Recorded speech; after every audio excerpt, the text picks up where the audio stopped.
Assalamualaikum warahmatullahi wabarakatuh.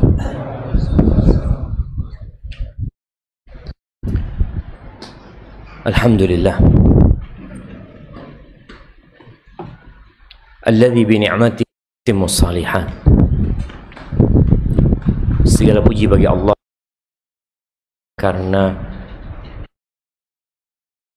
akan menjadi sempurna.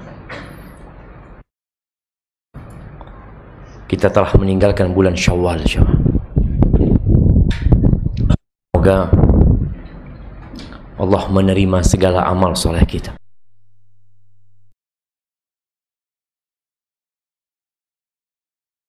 Bulan haram yang sebagian kita mungkin nggak merasa ada apa-apa. Ada apa dengan bulan Dzulqa'dah? Ana nggak mau berangkat haji, apa ana harus peduli dengan bulan Dzulqa'dah? Ahibati fillah, Allah Azza wa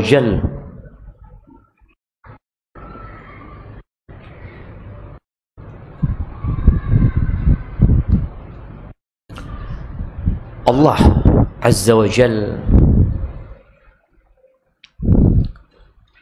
menjadikan ibadah-ibadah kita itu di dalam bulan-bulan Islam,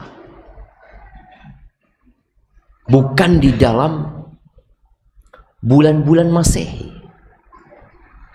Seorang muslim yang tidak menghafal dan tidak tahu dia sedang berada di bulan apa, maka itu akan mengantarkan dia ketidakpedulian kepada apa yang harus dia kerjakan. Dia memang nggak tahu dia. Dia yang tahu sekarang tanggal 23 Mei, bentar lagi tanggal 25 gajian insyaallah, belanja. Bas. Rutinitas seperti itu yang akan terjadi sama dia. Tapi ketika dia tahu, kita ini udah masuk malam tanggal 4 deh, Dzulqa'dah. Masya Allah, mudah-mudahan anak kelihatan hilal. Ketika antum melihat hilal, antum ingat dengan doa melihat hilal. Allahumma ahidhu alaina bil amni wal iman was salamati wal islam rabbi wa rabbukallah. Ada amalan yang dikerjakan. Ketika antum tahu ini bulan haram dan antum meyakini ini bulan yang dimuliakan, sehingga tidak sembarangan kita berbuat dosa. Kita lebih berhati-hati. Allah tuh sayang sama hamba-hambanya. Selesai Ramadan dikasih Syawal, setelah Syawal dikasih langsung masuk bulan haram, bulan Dzulqa'dah, dan ini termasuk bulan haji. Lalu setelah itu persiapan untuk masuk ke bulan Dzulhijjah. Tapi kalau kita nggak peduli, dan ana sedih ya, ketika ketidakpedulian itu terjadi di para penuntut ilmu syar'i.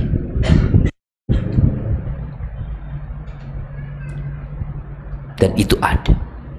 Maka tolonglah jemaah, antum hafalkan bulan-bulan Islam, lalu antum mulai kaji ada apa dengan bulan-bulan Islam, ibadah apa yang harus anda kerjakan. Ini berkeyakinan dengan akidah. Antum yakin nggak ini bulan haram? Antum yakin nggak kalau berbuat dosa di bulan ini berbeda dengan kemarin antum berbuat dosa di bulan Syawal? Ketika antum tidak punya keyakinan itu, ya harus belajar lagi tentang agama kita.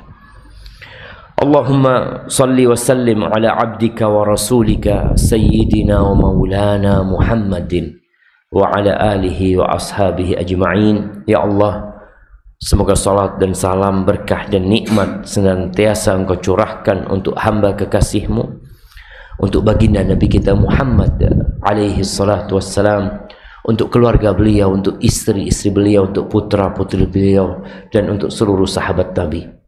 Semoga Allah meridhai kita bersama mereka. Amma ba'd, kita masih di bab al-ma'arid. Baik, tafadhal dibaca.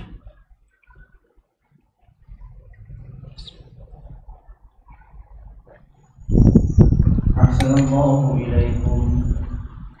Alhamdulillah wassalatu wassalamu ala rasulillah wa ala alihi wa sahbihi wa mawala. Allahumma ighfir lana wa li shaykhina wa li mashayikhina wa li walidayhi wa lil hadirin wal mustami'in ajma'in. Qala sahibu kitab al-Mufrad wa amirul mu'minin fil hadith Abu Abdillah Muhammad bin Ismail bin Ibrahim bin Mughirah bin Bardizbah al-Ju'fi al-Bukhari rahimahullah ta'ala. حدثنا الحسن بن عمر قال حدثنا معتمر قال أبي حدثنا أبو عمر فيما بأنه قال حسب امرئ بأن يحدث بكل ما سمع. قال فيما أرى قال عمر أما في المعارف ما يكفي المسلم عن الكذب. Barakallahu fiik. Ini bab ma'id ya. Bab yang berkaitan dengan kata-kata kiasan, jawaban yang banyak makna, tapi yang kita maksudkan makna tertentu. Nabi alaihi salatu wassalam ketika beliau perang Badar, beliau itu pergi bersama Abu Bakar berdua untuk mencari tahu sudah sampai Badar atau dekat ke tempat perang. Orang sepi. Lalu Nabi bertanya kepada orang tersebut, "Man anta?" kata dia. Kata sampai ngasih tahu. Dia, kalau kau kasih tahu apa yang kita inginkan, kita akan kasih tahu kita ini dari mana. Bayangkan orang itu nggak kenal, yang di hadapan dia adalah Nabi Muhammad alaihi salatu wasallam bersama Abu Bakar. Nabi bertanya kepada orang itu, di mana pasukan Quraisy sekarang ini? Dan di mana pasukan Muhammad alaihi salatu wasallam? Kata orang tua ini, kalau benar berita yang sampai kepada aku, dia tidak tahu dengan kepastian. Tapi kalau berita itu benar, sekarang pasukan Quraisy ini ada di tempat ini dan ini. Di tempat yang kaum Quraisy sedang berada di situ. Dan pasukan Muhammad berada di tempat ini, di tempat yang Nabi alaihissalam berada di tempat itu. Selesai. Nabi membutuhkan informasi tentang posisi orang-orang musyrikin. Baik. Akhirnya Nabi pergi sama Abu Bakar. Ditanya, kalian katanya janji mau ngasih tahu aku dari mana? Katanya, iya. Kita berdua min ma. Kita berdua dari Air. Dari air. Kata orang ini, air mana? Kata dia. Ma'ul Iraq atau ma' mana? Ternyata ma' itu kita tahu artinya air, tapi juga bermakna tempat ya. Kayak di Indonesia ini atau di Jawa ya, banyak daerah namanya pakai kata depan apa? Banyu. Banyu Glugur, Banyuwangi, Banyu Urip. Ada Banyu Banyu Milih, Banyumas, banyak nama-nama itu. Maka Nabi mengatakan mimma, dari air. Mungkin kalau bahasanya dari banyu. Banyu yang mana? Maka orang ini kan tanya, dari mana? Ma Iraq atau ma yang mana-mana? Enggak sama Nabi SAW. Nabi nggak bohong. Nabi benar dari air. Yang dimaksud dari air mani mereka diciptakan. Itu yang dimaksudkan. Maka di sini kita berusaha untuk tidak berdusta, jemaah. Kemudian cerita Al-Imam Ahmad bin Hanbal. Sebelumnya cerita Ibnu Sirin. Dari Ibnu Sirin, dia menceritakan bahwasanya ada orang di masa itu yang terkenal suka mengena mata kepada orang lainnya. Orang ini kalau ngomong bagus banget apa akhirnya sakit ya. Dan biasanya timbul dari rasa hasad, namun tidak selalu ada hasad. Akhirnya dia melihat Shuraih, Qadhi Shuraih. Ini naik bagla. Bagla itu campuran kuda sama keledai. Bagla ini bagus banget ya. Bagus sekali. Ketika Shuraih melihat orang ini, oh bahaya orang ini. Orang ini berbahaya. Nanti kalau ngomong macam bisa mati, itu yang namanya bagla. Maka Shuraih mengatakan, ini anak punya bagla ini nggak akan berdiri kecuali diberdirikan. Katanya, Akhirnya awalnya yang dia takjub dengan bagla itu gara-gara dikasih tahu bagla nggak berdiri kecuali kalau diberdirikan. Maka akhirnya yang keluar kata-kata yang nggak baik. Kata dia. Apa maksudnya Shuraih? Iya, ini bagla nggak akan berdiri kecuali Allah dirikan. Betul nggak? Nggak bohong Shuraih gitu. Tapi orang itu memahami, maksudnya kecuali diangkat. Orang itu. Maka perlu menghindar dari dosa jemaah. Kemudian juga cerita Ibrahim An-Nakhai kayaknya. Ini dari Abu Uwanah, dari Abu Miskin, dia menceritakan Ibrahim An-Nakhai ini punya istri yang pencemburu. Cemburu sekali. Cemburu budak yang dimiliki oleh Ibrahim An-Nakhai. Jariyah. Dan kadangkala Ibrahim lagi ngaji, datang istrinya ini zaman. Ngomong yang gak enak itu tentang itu Jariyah, budak perempuan tersebut. Si Ibrahim ini sedang pegang kipas karena musim panas ya. Datang perempuan itu jamaah, macam-macam di depan tamunya. Lalu Ibrahim mengatakan, ushidukum annaha, aku persaksikan kalian, annaha laha, bahwa dia untuknya. Bahwa dia, ha ini dhamir. Sudah, itu yang dia katakan. Dengar itu supaya istrinya diam gitu. Dengar itu ya sudah, istrinya pergi. Sudah. Ibrahim tanya, kalian tadi mempersaksikan atas apa? Apa yang persaksikan?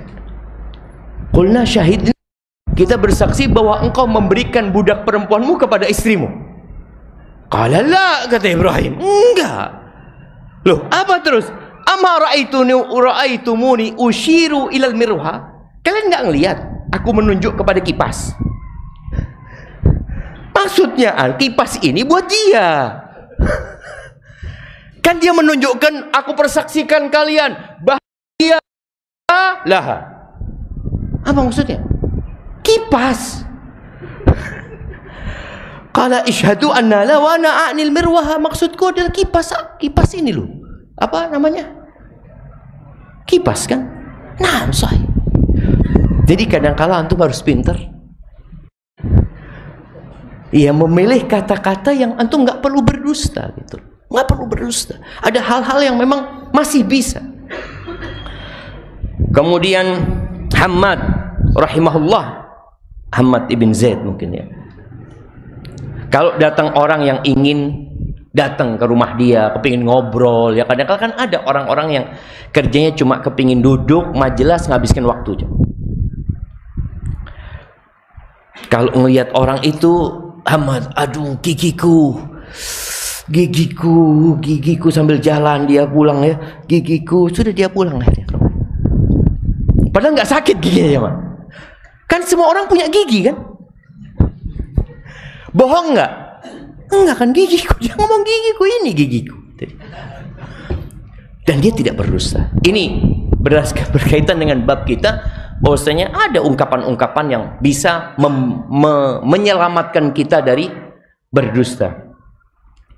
Kemudian Ats-Tsauri rahimahullahu taala, dia hadir di majelisnya Al-Mahdi Al-Khalifah. Ketika dia mau pulang, mau pergi, dilarang sama khalifah. Kepingin Tsauri ini duduk terus di sana, sedangkan Tsauri kepingin pergi sudah. Karena dia dilarang berdiri, maka dia sumpah, wallahi a'ud, demi Allah aku akan kembali. Biarkan aku berdiri, aku akan kembali. Demi Allah bersumpah. Ketika bersumpah, ya sudah dibiarkan, udah biarkan. Dia pergi, saja dibiarin, tidak dibawa jemaah. Kemudian dapat berapa lama, balik lagi dia ke dalam jemaah. Ngambil sandalnya, pulang dia. Kata khalifah, loh, dia kan sumpah tadi katanya mau balik. Kata menteri-menteri yang duduk, iya kan dia sudah balik barusan. Loh iya ya, dia balik. Dia balik pakai sandal pulang. Jadi ini termasuk di antara cara kita ya menyelamatkan diri dari dusta tadi. Kemudian juga ada riwayat Al-Marwazi. Al-Marwazi ini termasuk murid Imam Ahmad yang pintar ya. Tahu-tahu ketika dia ada di majlis bersama Imam Ahmad, datang orang memerlukan Marwazi. Mau dibawa Marwazi ini. Imam Ahmad nggak ingin Marwazi pergi. Biar Marwazi juga bisa dapat manfaat, faedah dari kajian yang disampaikan. Lalu orang mengatakan, Al-Marwazi mawjudun indak. Marwazi ada di sisimu. Imam Ahmad meletakkan tangannya di telapak tangannya, meletakkan jarinya di telapak tangannya. Kata dia, laisal marwazi hahuna, laisal marwazi hahuna, wa ma yaf'alul marwazi hahuna. Dia nunjuk ke sini jemaah. Kata dia, pergi terus orang itu. Imam Ahmad nunjuk ke mana? Ke tangan. Marwazi nggak ada di sini. Ngapain Marwazi di sini? Ngapain di sini gitu? Subhanallah syama. Jadi di hadis ini atau di asar ini, Al-Imam Bukhari mengatakan telah mengajarkan kepada Al-Hasan bin Umar, dia berkata, haddatsana Mu'tamir qala abi, ini abanya Mu'tamir ya, haddatsana Ibn Umar an Umar fi ma'ura syakka abi. Ada syak, keraguan dari bapaknya Mu'tamir maksudnya di sini. Annahu qala hasabu mri'in minal kadhib an yuhaddits bi kulli ma sami'. Cukup menjadi dusta buat seseorang ketika dia menyampaikan apa saja yang dia dengar. Jadi orang itu akan terjebak dalam dusta kalau dia suka ngomong, banyak ngomongnya. Dan dia jadi corong ya. Antum tahu corong? Kalau antum beli bensin yang di pinggir jalan, kan langsung itu. Jadi apa saja itu corong, apa saja yang masuk ke sana. Cuma bensin? Enggak, apa saja yang dimasukkan masuk. Dan ada sebagian orang setiap dengar berita, WA, Telegram, SMS, baca apa, selalu dia sampaikan. Kalau ngobrol, anak baca berita tadi, anak dengar tadi dari fulan, semua dia sampaikan. Loh, yang menyampaikan berita kepadamu itu nggak semuanya jujur loh. Engkau seharusnya menjadi orang yang pandai menfilter berita dan tidak semua disampaikan. Ada orang yang lihatlah, kalau antum kumpul sama dia punya aja cerita aja, Bang. Syuf, anak dengar nih ya. Dengar apa antum? Kayak gini. Oh, sahih beritanya. Wallahu a'lam. Dah tahu kan? Sudah cukup itu menjadi dusta buat dia. Maka seorang muslim berbicara tatkala diperlukan. Menyampaikan sesuatu tatkala sudah memastikan berita itu benar. Kalau tidak, itu kata Imam Nawawi rahimahullahu ta'ala ketika mensyarah hadis ini, mau tidak mau dia akan dusta. Walaupun dia itu tidak sengaja berdusta. Enggak. Karena dia kan hanya dapat berita, dia sampaikan berita.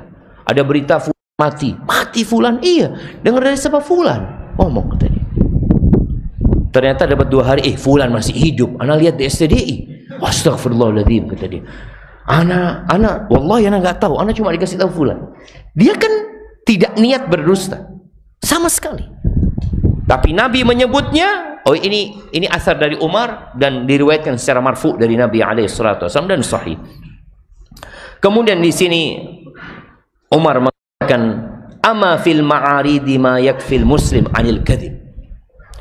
Apa enggak cukup di ungkapan-ungkapan kiasan tadi yang multi tafsir disampaikan sehingga orang enggak perlu berdusta gitu. Maka itu penting. Antum harus pandai-pandai memilih kata-kata, tapi ingat bukan dalam menegakkan kebatilan, bukan. Tapi memang kita hendak menyelamatkan diri kita, nggak mau punya masalah ini dan itu. Oke, lanjutkan.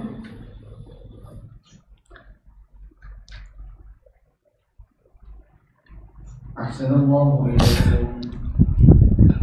قال المؤلف رحمه الله تعالى حدثنا آدم قال حدثنا شعبة عن قتادة عن مطرف بن عبد الله بن الشخير قال صحبت عمران بن حسين من الكوفة إلى البصرة ما أتى علينا يوم إلا أنشأنا فيه الشعر وقال إن في معارض الكلام لمندوحة عن الكذب.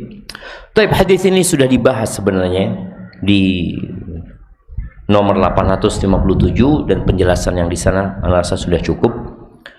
Ini berkaitan dengan bahwasanya ta'rid, ma'arid atau tauriyah, kata-kata yang multi tafsir itu cukup buat kita agar kita terhindar dari dosa. Kita harus menyembunyikan sesuatu. Maka antum jangan berdusta. Gunakan kata-kata yang multi tafsir sehingga antum tidak berdusta. Ada 3 dusta yang diperbolehkan. Apa aja jamaah? Mengingatkan kembali ketika peperangannya. Ketika peperangan, dia ini juga termasuk kalau antum dirampok. Kalau perampok mengatakan, "Iyyakumul kadzib." Di mana engkau letakkan uangmu? Antum wajib jujur enggak? Perampoknya mengatakan, "Laknatullah 'alal kadzibin." Allah melaknat orang. Antum sekarang bohong atau jujur?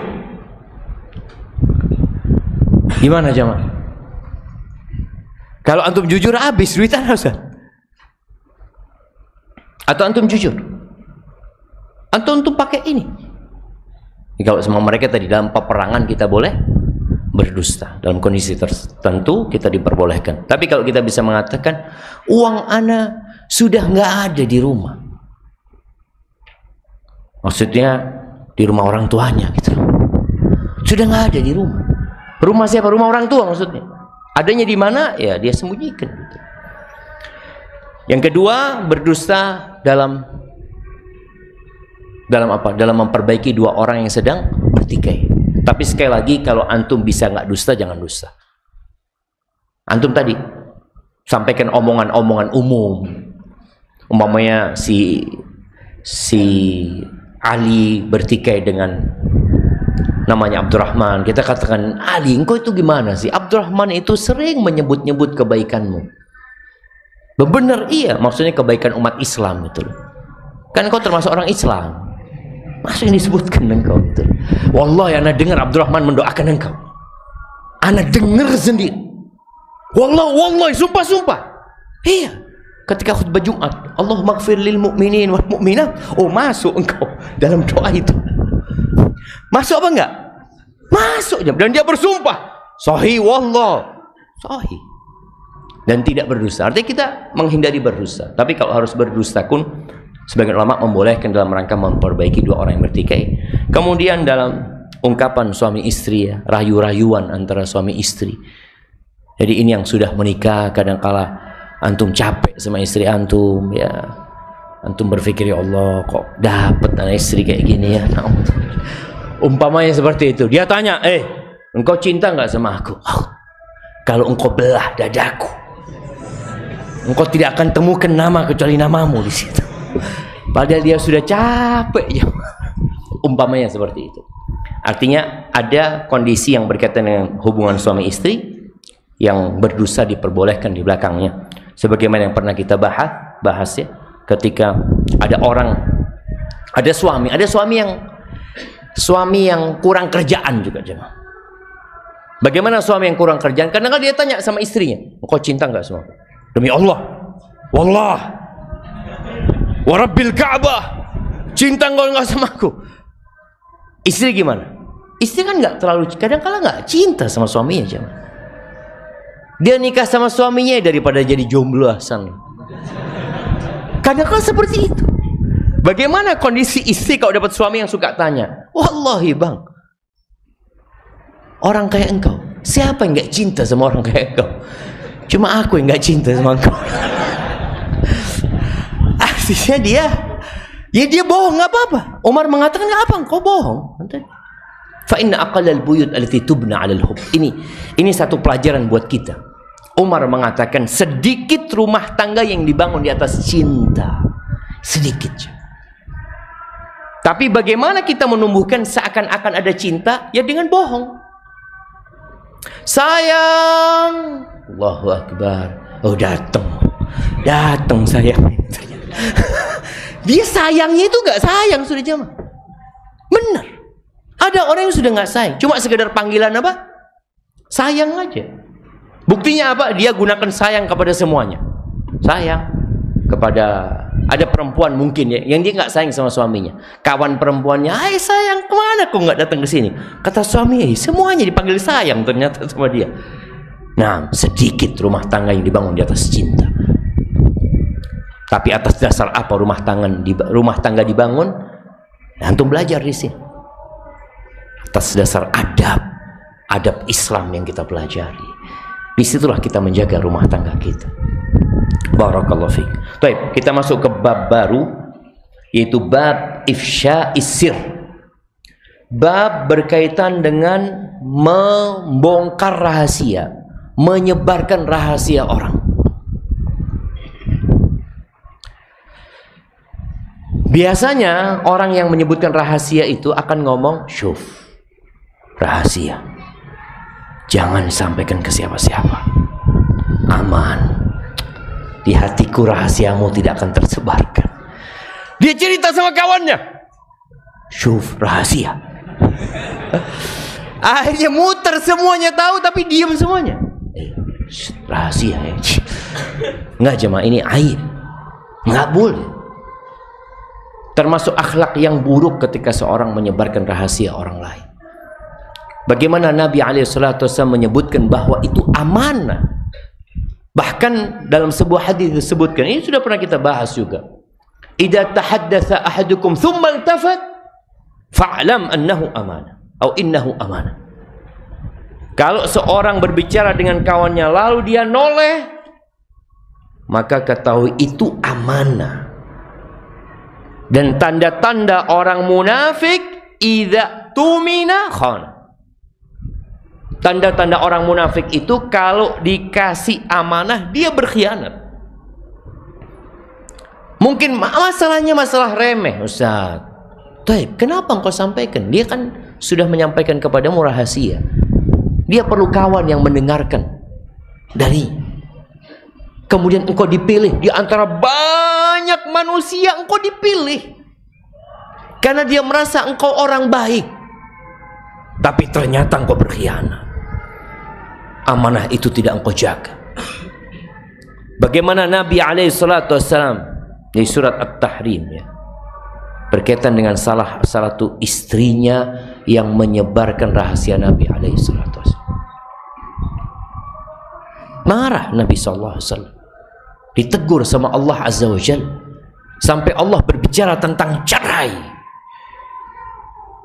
agar istri-istri Nabi sadar.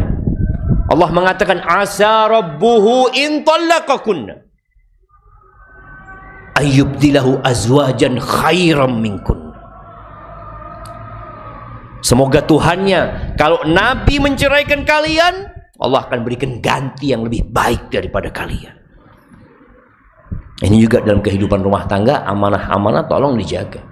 Bagaimana Anas bin Malik ya dididuk untuk tidak menyebarkan amanah. Anas bin Malik ini terlambat pulang ke rumahnya. Sampai rumah ketemu sama Ummu Sulaim. Anas, dari mana engkau? Umma, aku dari habis menyelesaikan hajatnya Rasul sallallahu alaihi wasallam. Wa ma hajatu Rasulullah? Apa hajatnya, urusannya Rasul sallallahu alaihi wasallam? Apa kata Anas? Ya Umma, innaha sir. Bunda, rahasia Bunda. Anak jemaah. Anak bocah kecil. Apa kata ibundanya? Uktum sirra Rasulullah SAW. Nah, engkau jaga rahasia Nabi SAW. Nggak kepo ibunya. Ayolah nak, masa engkau nggak mau ngasih tahu? Nah, hendak jemaah. Malah ibunya mendidik anaknya, jaga rahasia Nabi SAW. Sembunyikan rahasia Nabi SAW.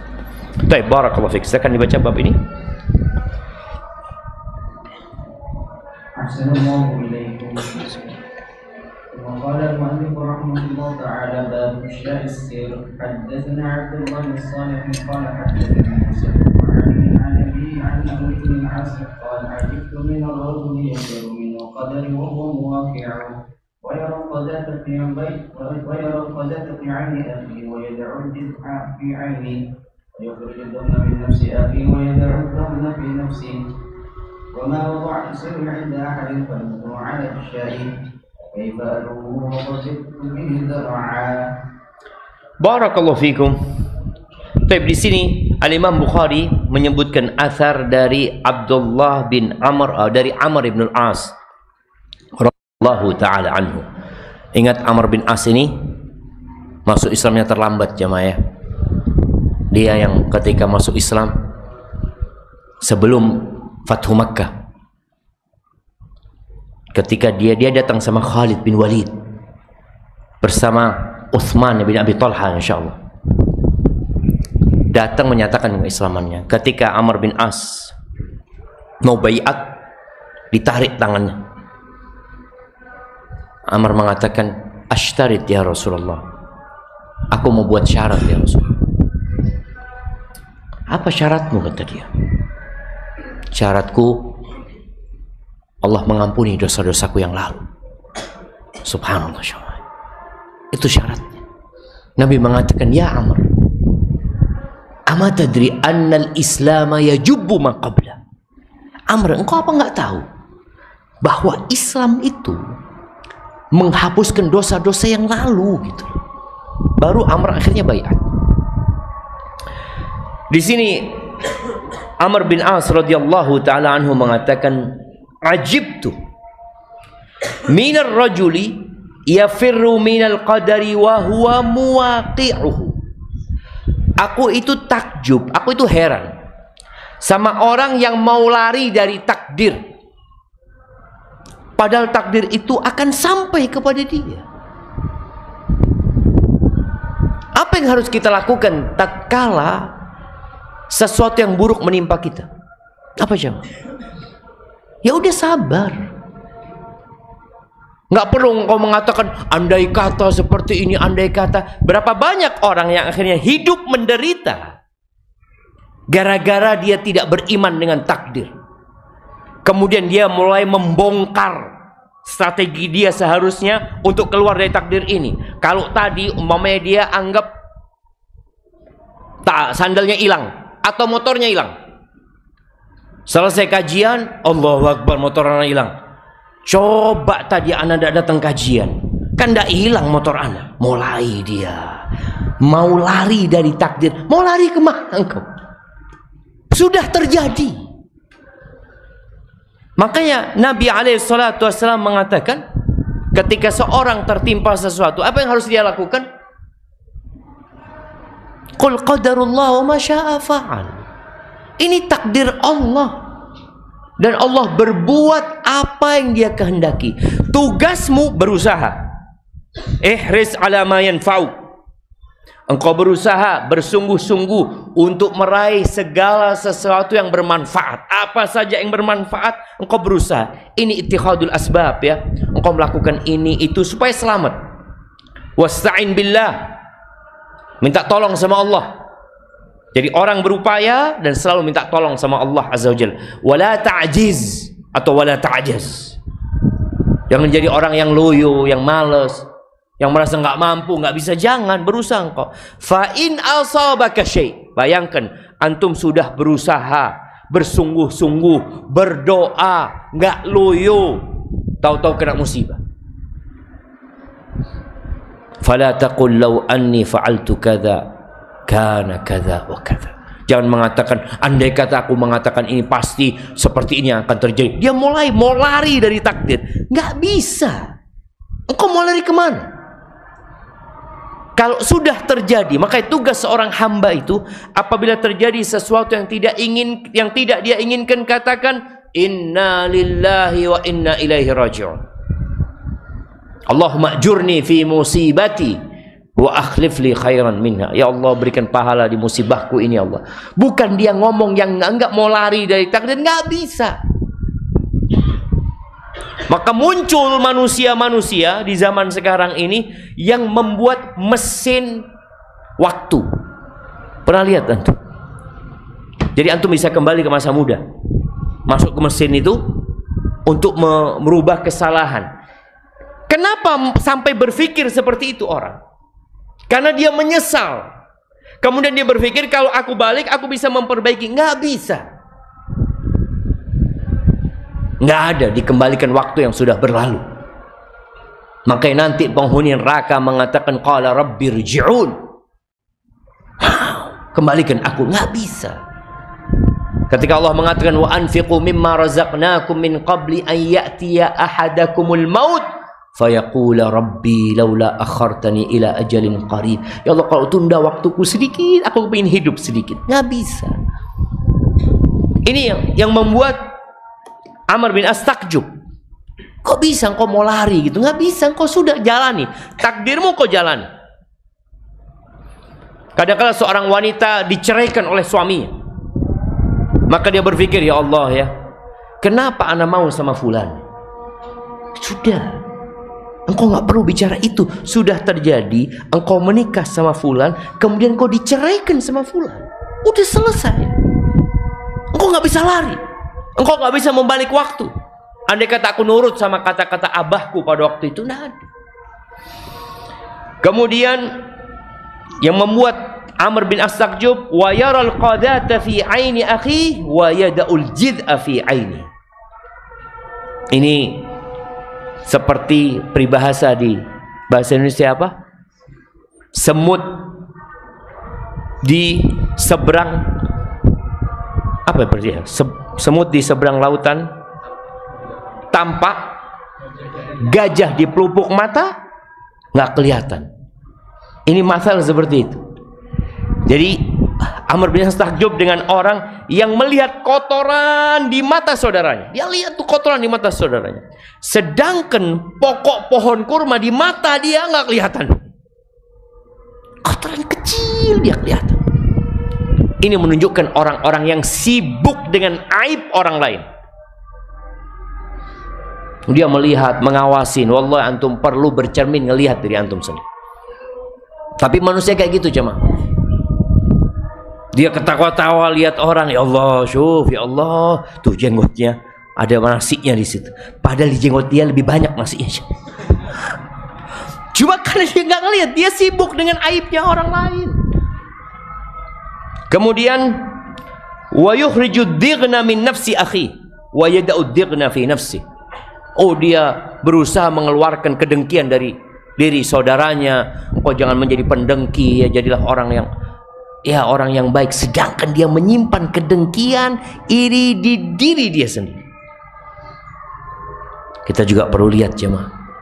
Kadangkala kita sibuk menyucikan orang lain, tapi kita tidak menyucikan diri kita sendiri. Taib. Kemudian yang terakhir, wa ma wada'tu sirri 'inda ahadin falumtuhu 'ala ifsya'i. Kata Amr bin As, aku tidak pernah menitipkan atau meletakkan rahasiaku di diri seorang, kemudian aku mencela dia karena dia menyebarkan. Aku nggak pernah mencela dia. Kenapa? Wa kaifa alumuhu wa qad dhiqtu bihi dar'an. Gimana aku saja dengan rahasia itu nggak kuat gitu loh ya. Nggak kuat. Lalu aku titipkan ke orang lain nggak kuat juga. Aduh, biasalah, aku aja nggak kuat dengan rahasia itu. Artinya ini subhanallah, ini sikap gentle seorang muslim. Dia tahu fulan umpamanya menyebarkan rahasia dia, dan rahasia itu bukan sesuatu yang besar loh, ya sudah, antum maafkan dia lah, nggak perlu dibesar-besarin. Antum aja titipkan kepada dia. Dia mau titip ke siapa? Karena dia nggak kuat, dia cari orang lain, dititipin rahasianya antum. Jadi boleh jadi antum kalau punya rahasia, jangan dititipkan ke satu orang, dia nggak kuat. Antum cari 5 orang, syuf rahasia ya, supaya antum bareng-bareng nyimpan rahasia itu. Maka tolong kalau punya rahasia, titipkan kepada orang yang amanah, semoga dia menyimpan rahasia antum. Dan kalau sampai tersebar rahasia itu, ya antum tegur dia, nggak apa-apa, antum kasih nasihat dia, tapi paling tidak antum juga sadar ya, ana nggak kuat sama rahasia itu. Hadza wallahu a'lam bissawab. Baik, nasmaul adzan.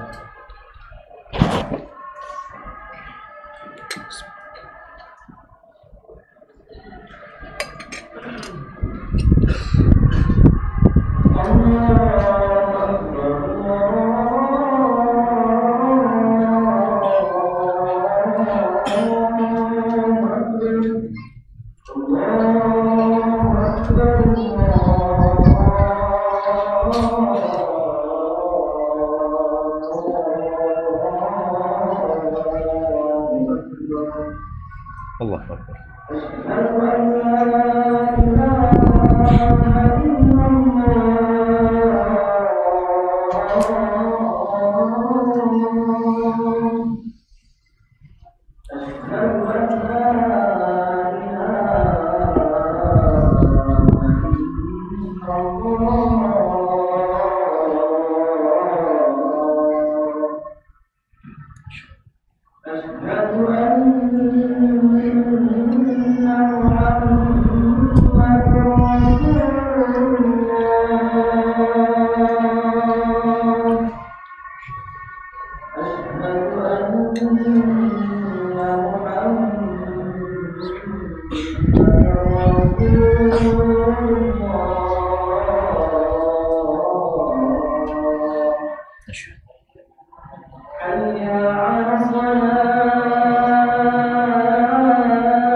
Allahumma salli wa sallim ala Muhammad. Ini ada pertanyaan. Assalamualaikum Ustaz, mohon nasihatnya Ustaz. Untuk sekarang, karena ana belum bekerja, ana juga masih mahasiswa, serta orang tua ana belum setuju untuk ana menikah sekarang. Jadi ana belum menikah Ustaz. Yang ana ingin minta nasihatnya, terkadang ana bermaksiat Ustaz. Tatkala ana sendirian, ana juga pacaran, ana juga video callan sama akhwat, dan ana hampir terjatuh dalam perbuatan zina. Tolong nasihatnya Ustaz. Ana merasa sekarang rasa takut ana sudah lemah. Subhanallah jemaah. Mungkin pertanyaan ini mewakili banyak yang lain.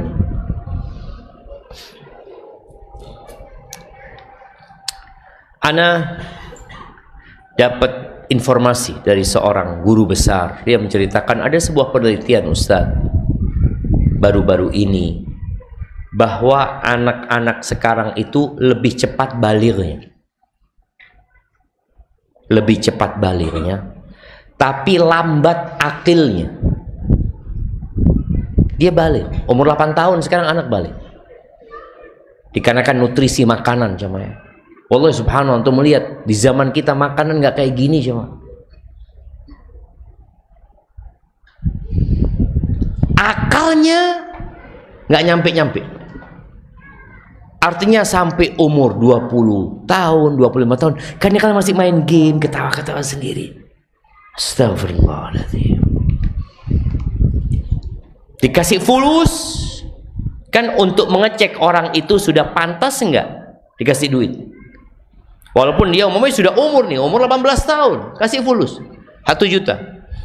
2 hari habis. Oh, ini akalnya belum jangkep ini. Itu terjadi. Jadi balignya cepat, akalnya terlambat.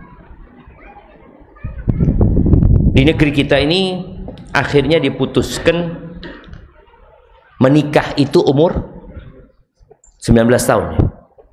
Perempuan juga.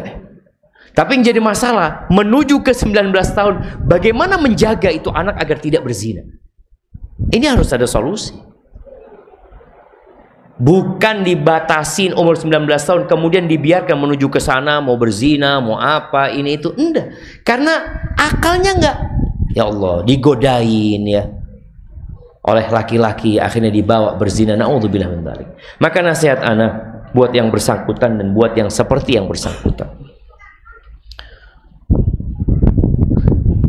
mahasiswa banyak waktu kosong, apa waktunya penuh dan sibuk? Banyak waktu kosong.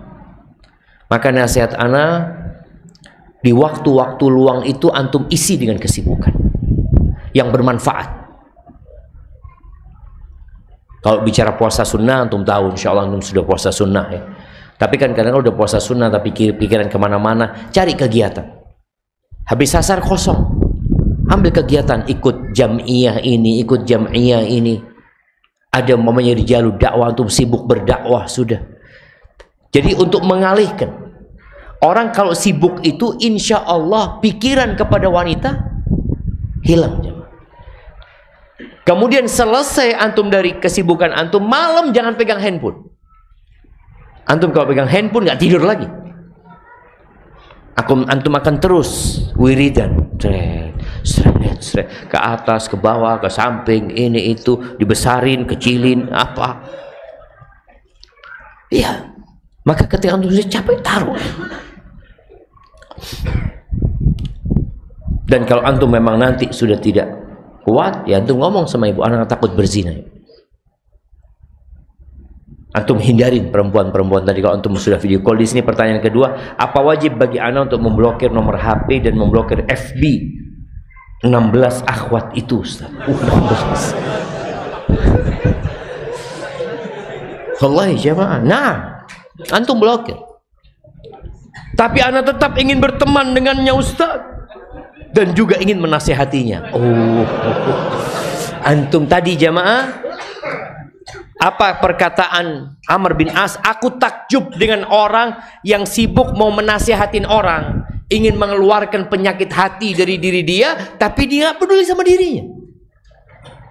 Antum ingin nasihatin dia, nanti antum blokir dulu, antum katakan kepada mereka, afwan, ana off dulu, ana mau mendekatkan diri kepada Allah Azza wa Jalla, ana harap anti semua bertobat kepada Allah Azza wa Jalla, ana merasa berdosa. Sudah, antum mulai memperbaiki diri. Wallahi jamaah, syahwat dan nafsu manusia itu seperti bayi. An-nafsu katifli in tuhmilhu syabba ala hubir radha. Seperti bayi. Bayi itu kalau dibiarin nyusu sampai tua nyusu dia. Ada anak-anak yang sampai umur 4 tahun masih nyusu. Kenapa? Karena dibiarin sama ibunya. Wa in taftimhu yanfatimi. Kalau disapih, dia akan tersapihkan. Antum tinggal mutu, memang capek, lelah, wallahi lelah jemaah. Seperti bayi itu. Ketika dipisahkan dari susu ibunya, dikasih susu sapi, nggak mau, dikasih makan, nggak mau, dikasih madu, nggak mau, terus dia teriak, nangis sampai kurus. Kurus, pucat kadang-kala. Sama ibunya dibiarin, biar. Dapat berapa hari, sehat lagi itu bayi dan tidak minum susu ibunya. Nafsu kita seperti itu. Antum hanya butuh waktu untuk benar-benar memutuskan nafsu. Berat ya. Maka ketika antum memutuskan, antum tinggalkan handphone. Antum datang ke masjid. Antum jangan sendirian. Soalnya kalau sendirian memang setannya banyak. Kalau ada kawan, antum lihat kawan antum sedang ngaji, sedang ini, insya Allah antum bisa terjaga dengan mereka. Hadza wallahu a'lam bissawab. Afwan Ustaz, bagaimana kiat agar mengontrol hati agar tidak mudah marah, dengki, berprasangka buruk kepada orang lain? Bagaimana cara meluaskan kesabaran dan memiliki kelapangan hati? Nah, ahibati fillah, bicara kalau bagaimana agar tidak mudah marah ya, udah diajarin. Perlu latihan. Engkau kalau sedang marah, diem. Terapi. Berdiri engkau duduk. Duduk masih marah, tidur. Tidur masih marah, udah engkau ambil wudhu dan pergi. Cari tempat yang menyebabkan amarahmu bisa turun. Kalau bicara dengki, ketahuilah bahwa kedengkianmu hanya akan memberikan penderitaan kepadamu. Dengki ini biasanya terjadi atas nikmat yang Allah berikan kepada orang lain. Fulan kok bisa ya hafal Quran ya? Kok bisa? Loh, kok kepingin? Minta sama Allah. Lihat fulan handphonenya ganti. Allah, iPhone 17. Di mana deh iPhone 17? Belum keluar. Tapi artinya ketika dia membawa sesuatu yang kau tidak miliki, muncul. Dan kedengkian ini beda sama iri ya. Biasanya kedengkian ini awal mulanya dari kebencian. Tapi kalau iri itu ya kadang-kala antum nggak benci sama dia, cuma lihat loh, kok punya orang ini ya.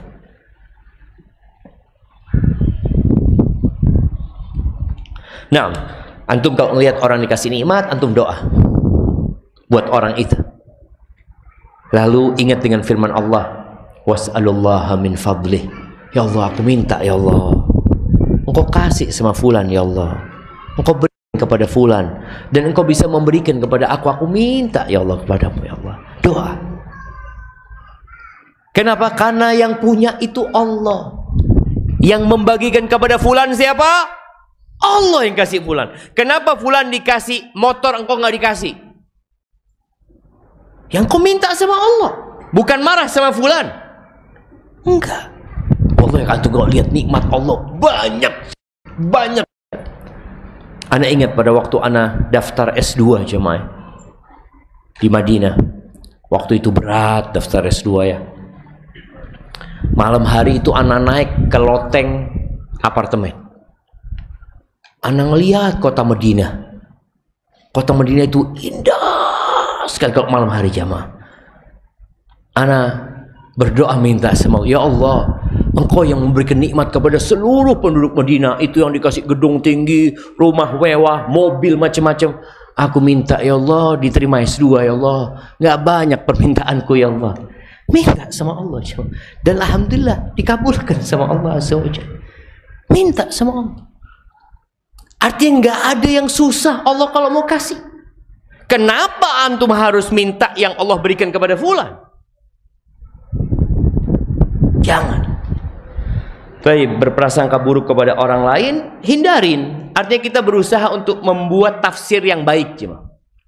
Kita itu ketika mentafsirkan dengan tafsir yang baik, sebenarnya manfaatnya buat kita. Buat kita.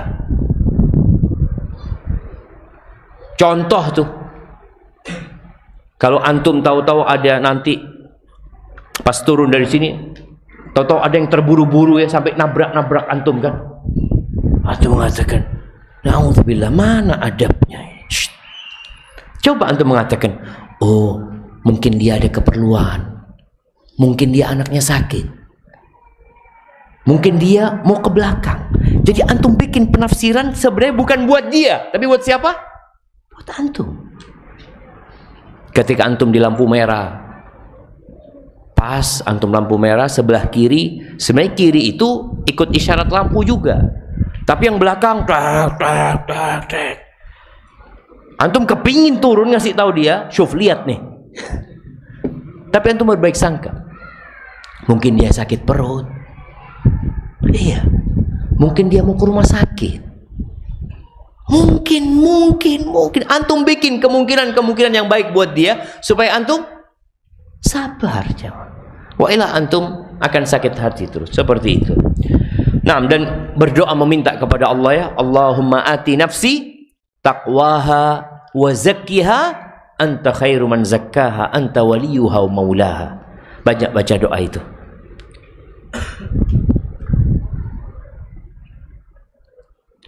Afwan Ustaz, keluar dari tema pembahasan sedikit.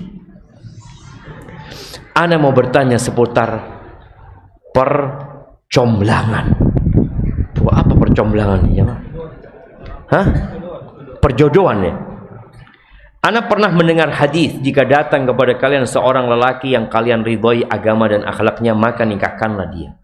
Kondisinya ustadz, wali, dan keluarga besar jatuh hati dengan agama dan akhlak lelaki. Dan wali merasa yakin lelaki itu untuk membimbing anaknya ke surga. Namun sang perempuan menolak dengan alasan yang kurang worth it. Apa worth it ini? Kurang apa? Kurang apa? Kurang bisa diterima gitu mungkin. Iya. Perempuan ini masih kurang perhatian terhadap agama. Sebab itu bolehkah wali memaksakan melanjutkan ini untuk maslahat si perempuan itu sendiri? Enggak. Jangan dipaksa. Apa yang terjadi? Nanti perceraian. Ketika dipaksa. Apalagi dia sudah mengatakan al-bikru, kata Nabi SAW, tusta'dan. Gadis itu diminta izinnya. Gadis dulu jamaah gadis pengitan itu, subhanallah, bagaimana para sahabat bingung ketika Nabi SAW mengatakan gadis itu diminta izinnya. Kata sahabat, kaifa idnuha ya Rasulullah? Gimana gadis yang pemalu lalu mengatakan, nah engkau mau sama fulan? Nah mau Bapak. Malu kan, nggak mungkin gadis seperti itu. Tapi kalau gadis sekarang, na'udzubillah, dia keluar dengan laki-laki, dia bawa lelaki ke rumah, na'udzubillah. Maka Nabi mengatakan alaihi salatu wasallam, idnuha sumatuha. Izin dia itu dengan diam. Dia diam berarti dia mau. Soalnya kalau dia nggak mau berontak, dia mengatakan enggak. Taib. Sekarang masalahnya, apa alasan perempuan ini menolak? Yang dikhawatirkan perempuan itu punya pacar. Ini juga berbahaya. Kalau dia mengatakan enggak, alasannya ana mau cari yang tinggi, yang putih, yang agamanya baik, boleh kan? Boleh. Seperti itu. Ya sudah, kita katakan, ya kita carikan. Tapi kalau dia sudah punya pacar dan terjadi jamaah hati-hati ya. Sampai ada kisah di Jember ini yang akhirnya perempuan itu kabur sama pacarnya karena dipaksa sama orang tua dan tidak menyelesaikan masalah gitu. Maka nasihat ana, ditanya apa masalahnya, kalau mungkin tadi alasannya macam-macam, tanyakan kepada dia, engkau memang sudah punya calon, ini calon yang baik loh, yang insya Allah engkau bahagia dunia akhirat. Mungkin secara fisik dia tidak terlalu tampan ini dan itu ya, sampaikan kepada. Jadi intinya kita perlu membuat wanita itu atau gadis itu yakin bahwa dia ini jodoh yang baik buat dia, jodoh yang baik buat dia. Barakallahu fikum. Apakah produktivitas itu identik dengan kesibukan? Dan apakah setiap orang yang memiliki kesibukan itu dikatakan produktif? Ya tergantung kesibukannya ngapain dia. Nabi alaihi salatu wasallam mengatakan al-mu'min kan nahlah. Orang mukmin itu seperti lebah. Lebah itu sibuk, tapi kesibukannya bermanfaat. Dia nggak ngerusak. Lebah itu nggak sibuk dengan penampilan. Sibuk dia. Inilah kesibukan yang menjadikan dia produktif. Tapi ada sibuk nggak produktif, seperti kupu-kupu. Kupu-kupu itu sibuk, sibuk terbang ke bunga ini, bunga sana, tebar pesona. Kupu-kupu itu kerjanya apa? Tebar pesona. Terakhir menghasilkan sesuatu? Enggak. Naruh ulat dia. Naruh ulat nantinya dia. Maka kalau bicara ada orang yang sibuk dan produktif karena kesibukan dia kesibukan yang bermanfaat memang. Seperti lebah tadi. Tapi ada yang sibuk dengan penampilannya yang nggak produktif. Sibuk untuk menunjukkan eksistensi dirinya. Ada orang yang sibuk selfie aja. Produktif buat video tentang dirinya ini itu. Barakallahu fikum. Maka jadilah antum seperti lebah, jangan jadi seperti kupu-kupu. Ada mahasiswa yang seperti kupu-kupu, rambut set, kanan kurang cocok kayaknya, kiri. Iya, penampilan dong. Pulang ke rumah, nak, engkau berapa hafalan Quran? Alhamdulillah, nambah 1 surat. Surat apa? Wadduha. Engkau 1 semester nambah wadduha. Sibuk dengan penampilan seperti kupu-kupu tadi. Enggak, jadilah seperti lebah. Capek lebah itu, kerja keras.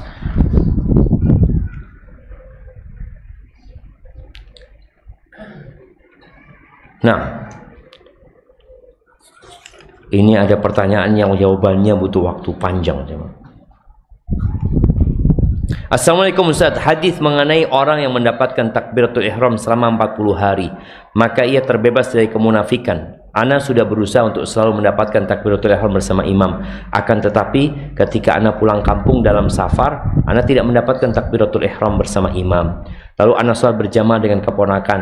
Pertanyaannya, apakah takbiratul ihram ana bersama keponakan terhitung takbiratul ihram yang dilakukan dengan imam? Dan apakah usaha ana menjaga takbiratul ihram 40 hari tidak terputus? Semoga enggak jamaah. Jadi takbiratul ihram itu mungkin terputus karena orang sakit, bukan karena keinginan dia.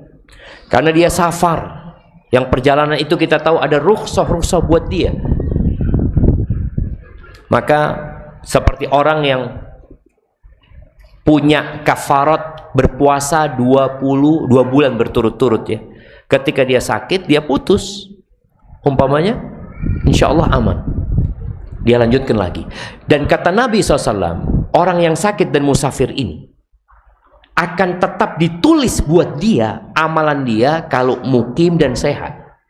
Jadi insya Allah tetap nyambung takbiratul ihram antum. Semoga dijaga jemaah. Berat jemaah, berat. Antum berusaha lah. Ustaz, bagaimana hukum mencintai lawan jenis dalam diam? Berat-berat pertanyaannya jemaah. Soalnya ana suka terhadap seorang awat yang dulu pernah kenal waktu sekolah. Mohon arahan dari antum Ustaz. Jazakallah khair. Iya, maksudnya dalam diam ini mungkin dia cinta, dengan perempuan tersebut dan dia mungkin sekarang belum mau menikahinya, maka antum fokus dengan kegiatan antum.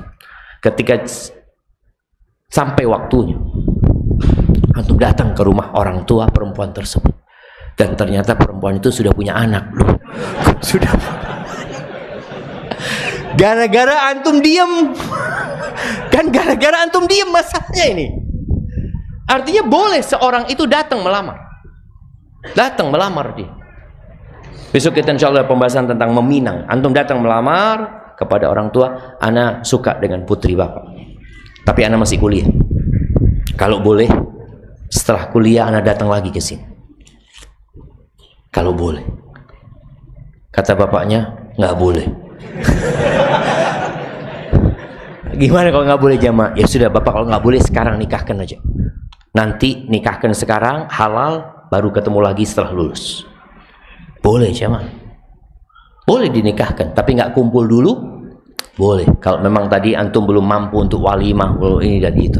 Tapi intinya ketika antum, dan memang gitu, ketika antum cinta dengan seseorang ya, dan antum tahu belum bisa menghalalkan dia, antum hindarin berjumpa dengan dia, hindarin berhubungan sama dia. Antum berdoa minta sama Allah. Wallahi jamaah, ingat kita bahas waktu babut tamanni, bab berangan-angan. Bagaimana Mus'ab bin Zubair angan-angannya apa? Aku berangan-angan jadi gubernur Irak. Dan menggabungkan siapa? Dua wanita yang cantik pada waktu itu, Sakinah binti Husain dan Fatimah binti Talha bin Ubaidillah. Ya, Fatimah binti Talha bin Ubaidillah. Masya Allah, dia menikahin dua wanita cantik itu akhirnya jemaah. Minta sama Allah Azza wa Jalla. Dia berseloroh, dia berangan-angan, dan Allah berikan. Baik, Masya Allah, ada banyak pertanyaan sebenarnya yang jawabannya panjang, jadi mudah-mudahan bisa dijawab di pertemuan yang akan datang. Itu yang dapat Anda sampaikan, kurang lebihnya mohon maaf. Subhanakallahumma bihamdika, asyhadu an la ilaha illa anta astaghfiruka wa atubu ilaik. Wassalamualaikum warahmatullahi wabarakatuh.